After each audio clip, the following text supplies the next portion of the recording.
इन दिनों सरकार में एक विषय पे थोड़ा दिमाग खपा रहा हूं। दुनिया के कई देश ऐसे हैं कि जहां कानून बनाते हैं तो एक तो लीगल टर्मिनोलॉजी में कानून होता है, लेकिन उसके साथ एक और कानून का रूप भी रखा जाता है जो लोक भाषा में होता है, सामान्य मानवी की भाषा में होता है, और दोनों मान्य होते हैं। और उसके कारण सामान्य मानवी को कानूनी चीजों को समझने में न्याय के दरवाजे खटखटाने की जरूरत नहीं पड़ती है।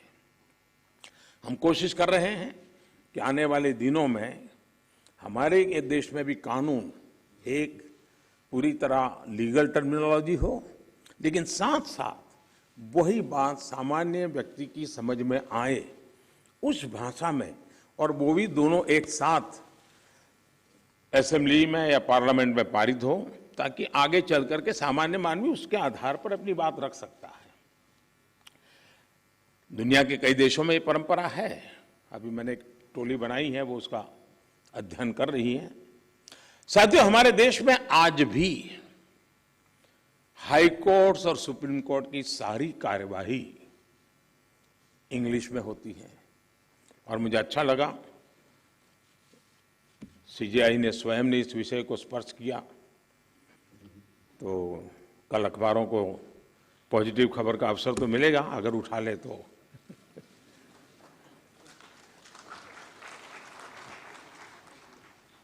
लेकिन उसके लिए बहुत इंतजार करना पड़ेगा। साथियों, एक बड़ी आबादी को न्यायिक प्रक्रिया से लेकर फैसलों तक को समझना मुश्किल होता है। हमें इस व्यवस्था को सरल और आम जनता के लिए ग्राह्य बनाने की जरूरत है। हमें कोर्ट्स में स्थानीय भाषाओं को प्रोत्साहन देने की जरूरत है। इससे देश के सामान्य नागरिकों का न्याय प्रणाली में भरोसा बढ़ेगा, वो उससे जुड़ा हुआ महसूस करेगा। अब इन समय हम एक कोशिश कर रहे हैं कि टेक्निकल एजुकेशन और मेडिकल एजुकेशन मातृभाषा में क्यों नहीं होना चाहिए। हमारे बच्चे जो बाहर जाते हैं, दुनिया की वो भाषा कोशिश करते हैं पढ़ करके फिर मेडिकल कॉलेज की, तो हम हमारे देश में कर सकते हैं। और मुझे खुशी है कई राज्यों ने मातृभाषा में टेक्निकल एजुकेशन, मेडिकल एजुकेशन के लिए कुछ इनिशिएटिव लिए हैं। तो आगे चल करके उसके कारण गांव का गरीब का बच्चा भी जो भाषा के कारण रुकावटें महसूस करता है, उसके लिए सारे रास्ते खुल जाएंगे। और ये भी तो एक बड़ा न्याय है, ये भी एक सामाजिक न्याय है। सामाजिक न्याय के लिए न्यायपालिका के तराजू तक जाने की जरूरत नहीं होती है। सामाजिक न्याय के लिए कभी भाषा भी बहुत बड़ा कारण बन सकती है।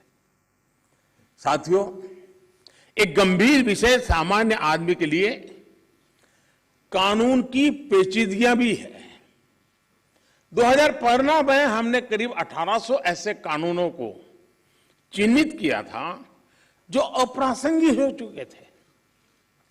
इनमें से जो केंद्र के कानून थे, ऐसे 1450 कानूनों को, 1450 कानूनों को हमने खत्म किया।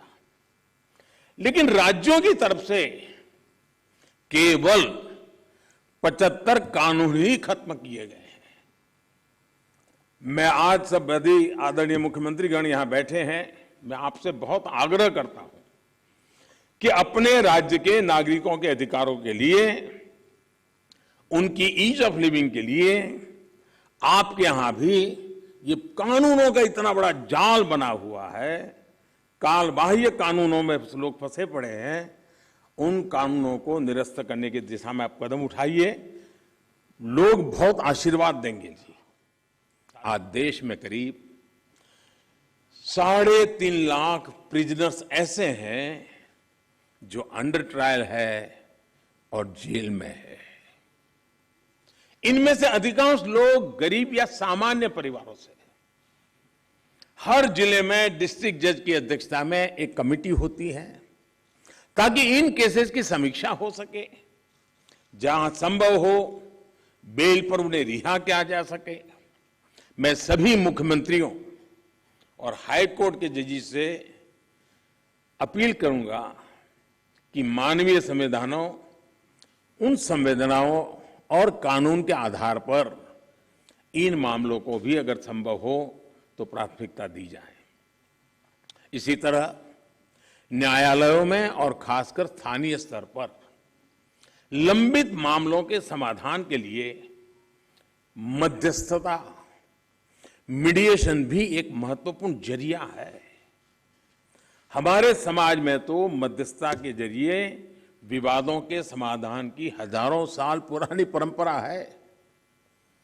आपसी सहमति और परस्पर भागीदारी ये न्याय की अपनी एक अलग मानवीय अवधारणा है।